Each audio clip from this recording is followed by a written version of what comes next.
દોસ્તો આપ જોયા છો સાંઈ ગ્રુપ સંચાલિત નવસારી લાઈવ.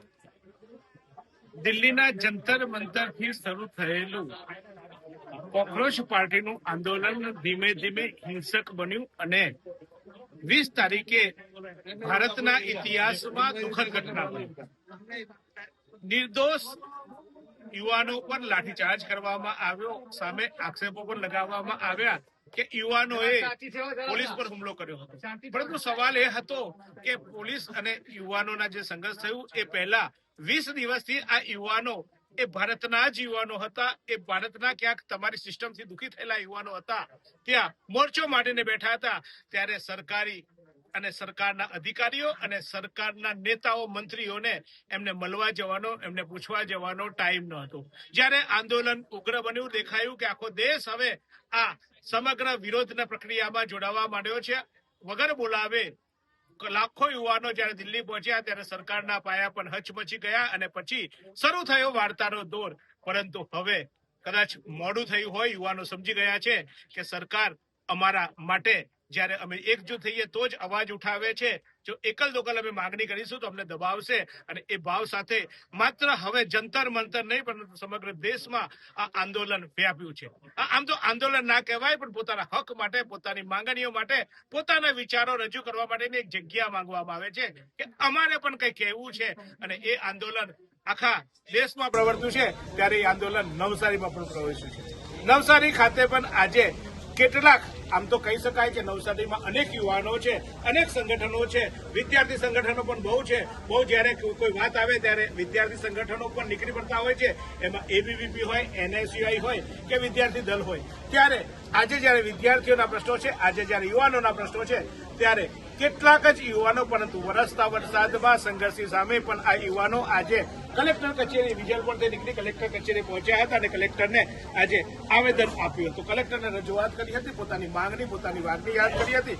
અને આ ચહેરાઓ આપ જોઈ રહ્યા છો તે રીતે આ ચહેરાઓમાં કદાચ યુવાનો ઓછા હશે એવું તમને લાગે, પણ આ બધા જ યુવાનો અને કોઈ એના પરિવારજનો છે, કોઈ બેન દીકરીઓ પણ આપ જુઓ છો તે રીતે અહીંયા અનેક બેન દીકરીઓ પણ પધારી છે. અને આ તમામ લોકો આજે એક વાત લઈને આવ્યા છે કે અમારો અવાજ પણ સાંભળો. ત્યારે શું વાત લઈને તમે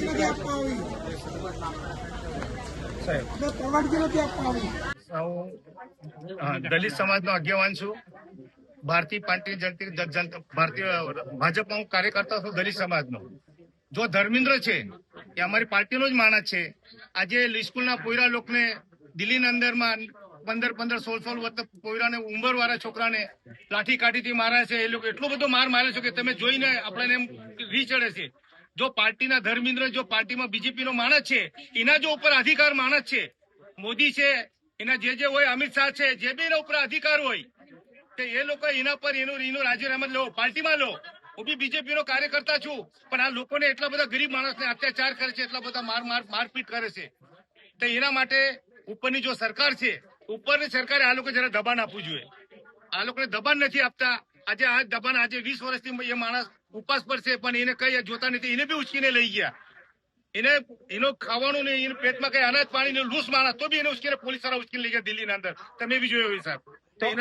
તમે ભાજપના છો તો અહીંના ભાજપના નેતાઓને કીધું કે આ શરમજનક બાબત છે? આ તો શરમ જોઈ જ વાત છે ને સાહેબ. ભાજપના કીધું, અહીંના નેતાઓને કીધું. હું ભાજપમાં હું કહેતો છે કે હું ભાજપને કાર્યકર્તા છું, એક નાનો કાર્યકર છે દલિત સમાજનો. આ કઈ ભાજપ કઈ મારી થોડું ચાલવા દેવાનું છે? તમને બધી ખબર છે એ વાતની, બરાબર ને? રજૂઆત તો કરી ને સાહેબ, રજૂઆત તો તમને બી કરું છું, જાહેરમાં કરું છું કે જે ભાજપના ઉપર કાર્યકર્તા હોય તો આને જરાક આ ભાઈને રાજીનામા આપવા કહો. અને જો બાકીની જનતા છે, સ્કૂલમાં જો કેટલા પોયરા લોકોને અત્યાચાર મારી, એનું જરાક ભરપાઈ કરો. બહુ અત્યાચાર થયેલું છે, બહુ અત્યાચાર થયો છે. અને એ અત્યાચારને જીતવા માટે આપ જોવા છો નાના નાના બાળકો પણ અત્યારે વરસતા વરસાદમાં રેનકોટ પહેરીને નીકળ્યા છો. શું માંગણી છે? કેમ નીકળ્યા તમે આજે? ફરવા નીકળ્યા? તો અમે અમારું ફ્યુચર બચાવવા માટે શું માંગણી છે? શું કરશો તમે મોટા થઈને? શું બનવું છે તારે? આર્મી ઓફિસર બનવું છે. જુઓ છો, આ એક નાના નાના બાળકોથી માંડીને અબાલ વૃદ્ધ મહિલાઓ, બહેનો, દીકરીઓ. કારણ કે ક્યાંક એક માને એવું હશે કે મારો દીકરો બને, કોઈ દીકરીને એમ હશે કે મારો ભાઈ બને, કોઈ યુવતીને એવું હશે કે મારો પતિ આગળ વધે અને સાથે સાથે પોતે પણ આગળ વધે એવા ભાવ સાથે આજે અહીંયા જુઓ છો અલગ અલગ ચહેરાઓ દેખાઈ રહ્યા છે. બા કેમ નીકળ્યા? શું બેટા શું આશા છે તને સરકાર પાસે?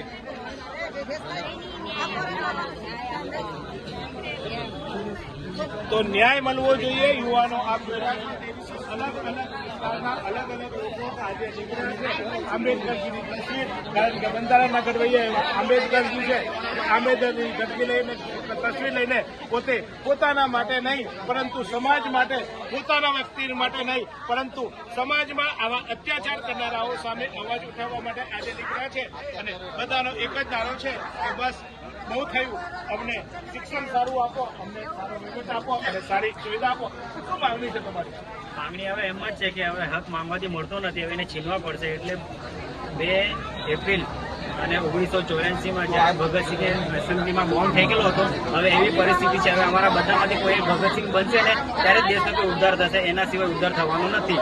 હવે ક્રાંતિ લાવવી પડશે ને અમારા જેટલા બી આગેવાનો છે એમાંથી કોઈ બી એક આખા ભારત દેશમાંથી એક યુવાન એવો તૈયાર થશે કે બધા ભગતસિંહ બનશે. કે જે સમયે અત્યાચાર થતા હતા તે સમયે ન્યાય ન મળતો હતો એટલે ભગતસિંહે બધો ન્યાયથી ત્રાસીને જ્યારે સંસદ ગૃહમાં બોમ્બ ફેંકેલો હતો.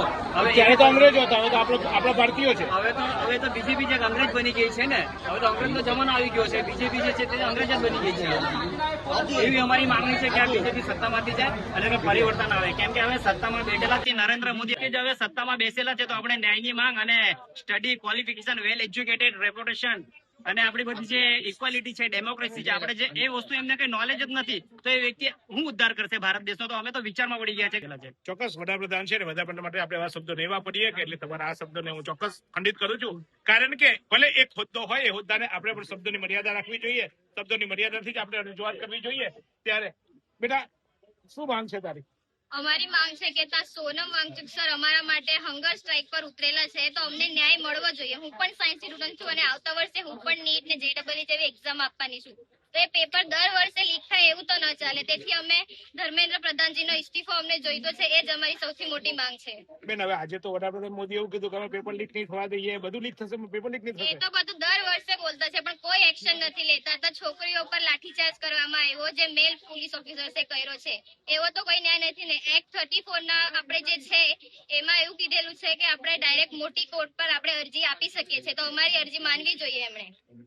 અમારે ન્યાય મળવો જોઈએ. સુપ્રીમ કોર્ટે પણ અમારી વાતને રજૂ કરવી જોઈએ. અને આ રીતે આજે નવસારીમાં એક કોક્રોચ પાર્ટી થકી જે ચળવળ શરૂ થઈ હતી એ ચળવળને વધુ એકવાર નવસારીમાં પ્રતિસાદ મળ્યો છે. આજે ભલે ઓછા છે પરંતુ યુવાનોના હૈયામાં આગ છે અને એ આગને ચોક્કસ આગળ વધવા માટે દિલ્હી નહીં પરંતુ આપ જોઈ રહ્યા છો તે રીતે નવસારીમાં પણ આંદોલનો થઈ રહ્યા છે. ત્યારે નવસારીમાં આ જે પણ આંદોલન છે આજે આ યુવાનો વરસતા વરસાદમાં આપ જોઈ રહ્યા છો નવસારીમાં એક તરફ રેલ આપવામાં આવ્યું છે, શાળા કોલેજો બંધ કરવામાં આવી છે, દરવાજાઓ બધે બંધ છે, રસ્તાઓ બંધ છે. નવસારીમાં લગભગ 78 જેટલા રસ્તાઓ અત્યારે વરસાદને લઈને બંધ છે. પરંતુ એવા માહોલમાં પણ આજે યુવાનો પોતાના ભવિષ્ય માટે, પોતાના ન્યાય માટે અને પોતાની લડત માટે રસ્તે ઉતર્યા છે. વરસતા વરસાદમાં પણ કલેક્ટરશ્રીને આવીને આવેદનપત્ર આપવાની વાત કરી છે અને સાથે સાથે પોતાની માંગણીઓ પણ રજૂ કરી છે. આશા રાખીએ કે સરકાર છે, સરકારે દરેકને સાંભળવા પડે. ક્યાંક વિપક્ષ હોય, ક્યાંક વિરોધી હોય, ક્યાંક સરકારી નીતિથી નારાજ થયેલો વ્યક્તિ હોય, કોઈક દુઃખી હોય, તમામને સાંભળવો જોઈએ. તો આજે નવસારીથી ઉઠેલો અવાજ ઉપર સુધી પહોંચવો જોઈએ એવી આશા રાખું છું. જોતા રહો નવસારી. એવી કઈ હોસ્પિટલ છે જ્યાં કેન્સર માટે સર્જરીની સેવા હોય, કીમોથેરાપીની સારવાર હોય, રેડિયેશનની સારવાર હોય, PET CT સ્કેન હોય, કેન્સરની પેથોલોજી હોય, મેમોગ્રાફી હોય, એટલે કે બધું જ. હા, બધી જ સારવાર એક જ હોસ્પિટલમાં હોય. તે છે નવસારી નિરાલી કેન્સર હોસ્પિટલ.